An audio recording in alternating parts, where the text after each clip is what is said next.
Good morning again. Celebrating the divine feminine. I might think, that with these annual events like Mother's Day and Father's Day and Easter and Christmas, that ministers would pretty much give the same talk every year. Although that has been my plan from time to time, it never works out that way. Spirit always has a different idea and will gently or not so gently guide me. And so this morning for Mother's Day, we are celebrating the divine feminine. Well, that's great. So what is that, the divine feminine? Well, Charles Fillmore, co-founder of Unity, defined the divine feminine in a talk that he gave in 1916. I thought it was interesting that Larry mentioned that song, Mother, was written in 1916. So I chose a quote this morning from 1916 that Charles Fillmore gave, and he defined divine feminine as an intuitive love. And that intuitive love has the power to uplift and to expand every aspect of life. He called it the word of the divine feminine and discussed also how this feminine consciousness, this blessing, this gift, is to be found in and nurtured in both male and female. The divine feminine has an ancient history, as old as the time we have lived upon this earth. In Greek mythology, Dionysius was the god of wine and vegetation and pleasure and festivity. The Roman equivalent was Gaia, the goddess of the earth, and all of its personification of the earth and growth and growing and fertility. Gaia or Gaia was also known as Earth or Mother Earth. She was an early earth goddess, and it is written that Gaia was born from chaos, the great void of emptiness within the universe. And with her came Eros, and she gave birth to Pontus, the sea, and Uranus, the sky. Well, setting aside the ancient concepts of the divine feminine, we ask ourselves, what does this term mean for us today? How do we use this divine feminine in the lives that we live and the challenges that we face? How can we relate this concept to the present time? Well, the feminine principle and energy is the source of our connection to love, to nurturing, to tenderness, to compassion, to a deep sense of calm and inner peace. We all have these tendencies, these urges to nurture, and those feminine qualities and energies are found in both men and women, in both male and female. The feminine principle and energy is the source of our connection to creation and the embodiment of the deeply held connection to nature, as in Mother Earth. She is the very fabric of life itself. In the spiritual dimension, it means including and valuing the feminine as an equally fundamental dynamic of the creative life force and the divine, along with the masculine, again, within both men and women. It means remembering our interconnection and our oneness. We are not separate from one another. We are not separate from creation. The left side of the body relates to the feminine and the right side, the masculine. Honoring and connecting to the divine feminine is an act of worship, not only to oneself, honoring the divine within, but also to the essence of the divine mother, the essence of all creation. In scripture, we turn this morning to the Hebrew scriptures in the Old Testament, and we're looking at the book of Isaiah. The book of Isaiah is actually 3 separate books that were combined. And so biblical scholars refer to it as 1st, 2nd, or 3rd Isaiah. And we're looking at the 66th chapter. And so this is from 3rd Isaiah. And this is the 13th verse. As a mother comforts her child, so I will comfort you, and you will be comforted over Jerusalem. I'm going to repeat that. As a mother comforts her child, so I will comfort you, and you will be comforted over Jerusalem. So what is happening here is that the Israelites, or a fragment of them at least, have returned to Jerusalem and have found it in ruins. The temple has been destroyed. Their lands are occupied by foreigners. They feel bereft. They feel as if God has abandoned them. And what the prophet Isaiah is saying here is that nonsense. God doesn't need a temple to be present. God is everywhere present. It is an encouraging passage for us when we feel separate from our spiritual good, living lives of lack and of suffering. God is always present, and new possibilities are always being born through us. God does not need a temple to be present. We are the temple. God expresses through us. This passage also affirms the value of the quality of comfort, of comforting. As a mother comforts a child, as God is with us, as God is expressing through us and as us for one another.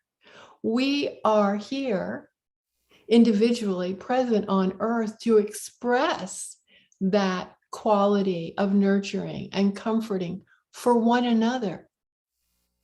We allow that God essence, that nurturing, comforting essence, to be expressed through us, our compassion, our connection, spirit as us.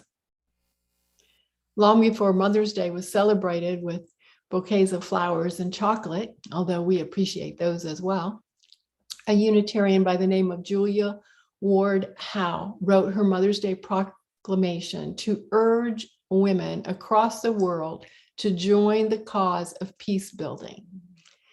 It was written in 1870. It was originally titled Appeal to Womanhood, and it was voicing Miss Howe's conviction that women had a responsibility to shape their societies at the political level. Miss Howe is best known for writing the Battle Hymn of the Republic.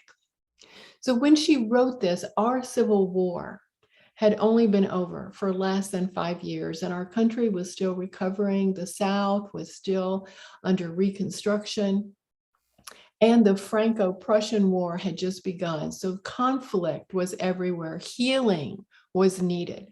And so her words held a radical call to peace that still resonates with us today. And this simple writing is in 3 parts. The first part is, our sons shall not be taken from us to unlearn all that we have been able to teach them of charity, mercy, and patience. We, the women of one country, will be too tender of those of another country to allow our sons to be trained to injure theirs. And the third part, from the bosom of the devastated earth, a voice goes up with our own. It says, disarm, disarm. Following this proclamation, Ms. Howe began advocating for the creation of Mother's Day for Peace, and this initiative lasted for about 25 years. And so her efforts were then taken up by a Methodist by the name of Anna Jarvis, who campaigned to have a National Mother's Day holiday to honor the important roles of mothers. And so by 1917, Mother's Day was a national holiday, 105 years ago. Now, historically, the focus of Mother's Day was to celebrate those who had given birth and were thereby mothers.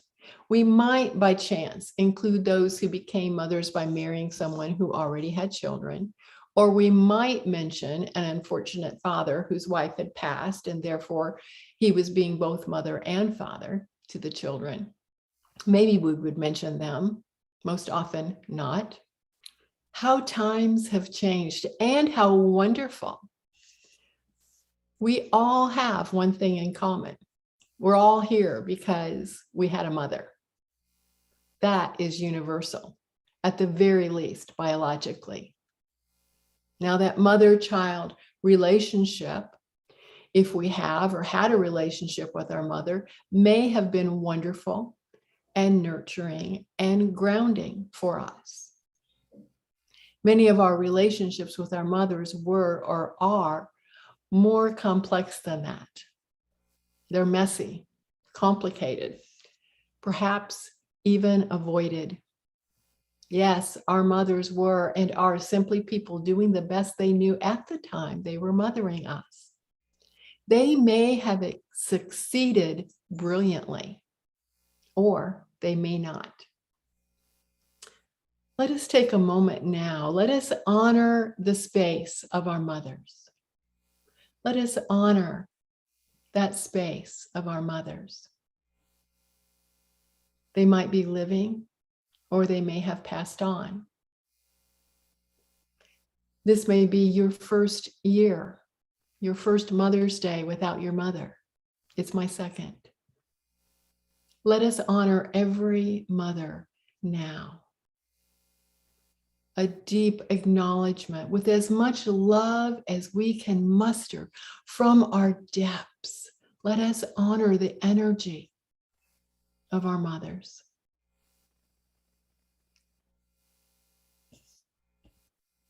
There is someone who must be included in this honoring, and that is the Mother of Unity of the Keys. Our beloved Minister Emeritus, the founding minister of Unity of the Keys Spiritual Center, Reverend Evelyn Casper. Reverend Evelyn made her transition this past week in the morning hours of May 2nd. I have spoken with many of you throughout this week, sharing stories, sharing our grief, and sharing our joy. Sharing our joy for knowing her, and that she left this world on her own terms. That was paramount to her, and loving her, it was paramount to us. I was reminded this past week of the quote by Washington Irving about tears. They are not a mark of weakness, but of power. They speak more eloquently than 10,000 tongues. They are the messengers of overwhelming grief, of deep contrition, and of unspeakable love.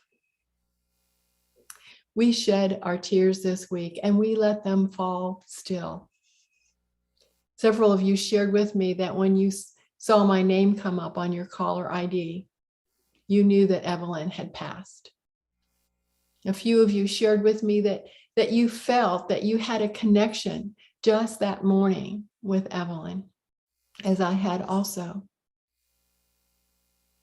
Reverend Evelyn founded Unity of the Keys as a prayer study group over 40 years ago, initially driving over 300 miles round trip from her home in Miami before she moved to Big Pine Key. Her dedication to living the truth principles as she understood them blessed not only this community, but all of Key West and the lower Keys, and carried all over. Over 20 years ago, Reverend Evelyn was also serving an outreach group in Marathon every week. She continued to serve under the various Unity ministers here after retiring, leading the Silent Unity Prayer Service, the one that continues to this day prior to our Sunday service. She regularly led the weekly Wednesday night meditation. But loving Reverend Evelyn wasn't about the things she did. Loving Reverend Evelyn wasn't even as much about the things she taught, although she was a wonderful, gifted, and authentic teacher.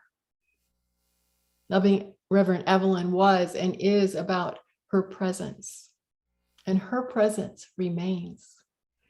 Her love was tremendous, and her love remains. Her heightened prayer consciousness upon which this church community was built, her prayer consciousness remains. Just as Myrtle Fillmore was Mother of Unity, Evelyn Casper was Mother of Unity of the Keys. Knowing her well or not at all, we have all been blessed. So with our hearts now full, allow your heart to open, to continue to heal any wounds left unhealed. Mothering is not a simple thing. Mothers err. Mothers make mistakes. Our mothers were not perfect. And perhaps we feel ourselves as mothers were not perfect. We heal ourselves by forgiving. And as we do, we are healing our world with our forgiveness. We are forgiving the world for not being perfect, forgiving the world for sometimes seeming to be unkind, forgiving the world for its imperfections, for slighting us, not including us, being rough around the edges, not being the divine feminine. Yet, when we look for it, we do find it. The divine feminine is life itself. This morning, we continue to honor those who gave birth. We honor you. Those who lost a child, we honor you. Those who are in the trenches with the little ones every day and wear the badges of food stains, we honor you. Those who teach our wildest elementary kids, our ornery yet precious pre-teeners, and our sometimes misguided high schoolers, who coach them, who guide them, who love them, we honor you. Those who experienced loss through miscarriage, failed adoptions, or running away, we mourn with you and we honor you. Those who walk the hard path of infertility, fraught with pokes and prods and tears and disappointment, walk with you. Forgive us when we say foolish things. We don't mean to make this harder than it is. We do honor you. Those who are foster moms and dads, mentor moms and dads, adoptive moms and dads, and spiritual moms and dads, we honor you. Those who became parents through surrogate, we honor you. Those who carried a life for another, we honor you. Those who gave what it takes to create a baby biologically, we honor you. And the doctors and the nurses and the technicians, all are honored. Those who have warm and close relationships with your children, we honor you.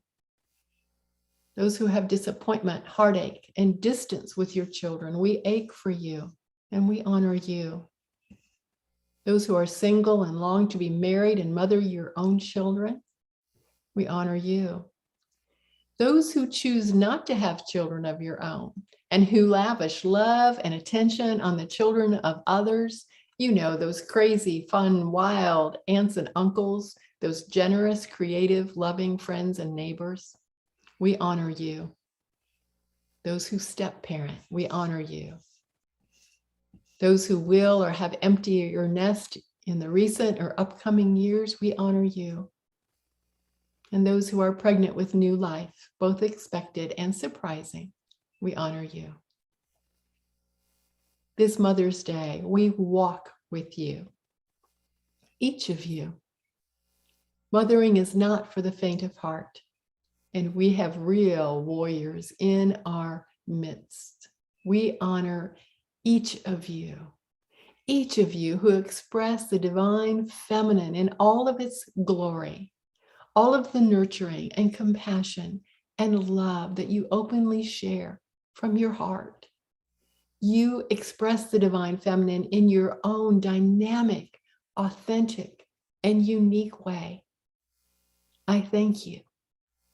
I am blessed by you. And so it is this Mother's Day.